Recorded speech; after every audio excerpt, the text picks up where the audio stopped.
की चपेट में जा तो हम आ चुके हैं या हम एक उसके शिकार के ऊपर खड़े हैं। आने वाले टाइम में हम या हमारा परिवार अगर हम इन चीजों को लेके अवेयर ना हुए तो हो सकता है भगवान ना करे, अल्लाह ताला ना करे, हम भी इन चीजों का शिकार होने वाले हैं। अगर बीमारियों की बात करूं तो सबसे पहली और सबसे खतरनाक और सबसे नामुराद बीमारी जिसका नाम है कार्डियोवैस्कुलर डिजीज, हार्ट की प्रॉब्लम। इस बीमारी को सबसे खतरनाक बीमारी इसलिए कहा गया है, जैसे मैंने पिछली स्लाइड में आपको बताया था कि आज हिंदुस्तान में जितनी मौतें हो रही हैं उसका 67% कारण कहीं ना कहीं हार्ट की प्रॉब्लम ही रह रही है। और हार्ट की प्रॉब्लम इसलिए खतरनाक मानी जाती है कि हार्ट की प्रॉब्लम का पता सामने वाले को तब चलता है जब सामने वाले को हार्ट की प्रॉब्लम हो जाती है। यस और नो? कोई ऐसा पैमाना नहीं है, कोई ऐसा पैरामीटर नहीं है जो इस चीज को बता सके कि किसको हार्ट अटैक होगा और किसको हार्ट अटैक नहीं होगा। इसलिए हम सभी अपने और अपने परिवार की जिम्मेवारी को समझते हुए हम सभी अपनी और अपने परिवार की हार्ट को स्वस्थ रखने के लिए फूड सप्लीमेंट्स का इस्तेमाल करके या कुछ खाने पीने की चीजों का इस्तेमाल करके हम अपने हार्ट को स्वस्थ रख सकते हैं। आगे की अगर मैं बात करूं डायबिटीज,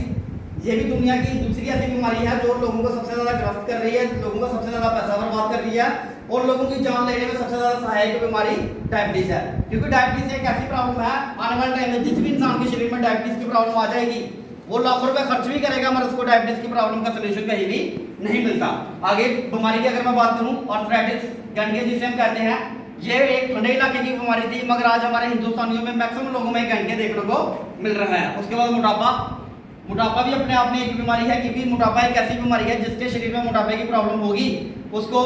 हड्डियों की प्रॉब्लम जरूर होगी, थायराइड की प्रॉब्लम उसको जरूर होगी और हार्ट के रिलेटेड किसी ना किसी किस्म की प्रॉब्लम उसको जरूर होगी। हाइपरटेंशन की अगर मैं बात करूं, हाइपरटेंशन की आज हाई ब्लड प्रेशर जिसे हम कहते हैं जो मैक्सिमम लोगों में देखने को मिल रहा है, ये भी आज हमारा खान पीन अच्छा नहीं होने की वजह से, हमारा नर्व सिस्टम स्ट्रांग नहीं होने की वजह से हमें हाइपरटेंशन का हम शिकार होते जा रहे हैं। उसके बाद दोस्त कैंसर,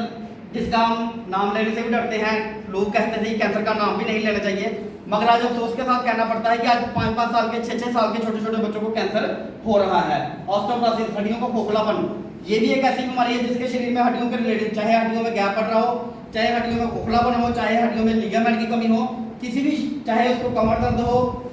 घुटने की दर्द हो,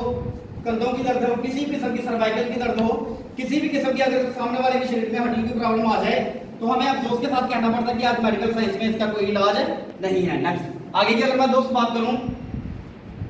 पहले मैंने आपको बताया कि कौन सी ऐसी कारण है जिससे हमें बीमारियां लगती हैं, उसके बाद मैंने आपको बताया कि कौन सी ऐसी बीमारियां हैं जिससे हम ग्रस्त होते जा रहे हैं। मगर दोस्त आज की डेट में हम सभी अवेयर हो चुके हैं, हम सभी जागरूक हो चुके हैं और हम कोई नहीं चाहता कि आने वाले टाइम में मैं या मेरा परिवार बीमारी से ग्रस्त हो। यस और नो? यस और नो? हम सभी ये चाहते हैं कि हम और हमारा परिवार स्वस्थ हो और हमारा बहुमूल्य पैसा और लोगों की जिंदगी वो बीमारी का शिकार ना हो। तो दोस्त अगर हम चाहते हैं कि हम और हमारा परिवार स्वस्थ जिंदगी जिए तो उसके लिए हमें करना कुछ नहीं है, उसके लिए हमें सिंपल सा एक तरीका अपनाना है कि हमें अपनी जिंदगी जीने के तरीके को थोड़ा सा चेंज करना पड़ेगा। जिंदगी जीने के तरीके को चेंज करने का मतलब है, जैसे मैंने आपको 7 किस्म के न्यूट्रिएंट्स बताए थे, पोषक तत्व बताए थे, पानी, carbohydrate, fat, protein, vitamin, mineral, fibre. ये 7 के 7 न्यूट्रिएंट्स की जो कमी हमारे शरीर में हो रही है,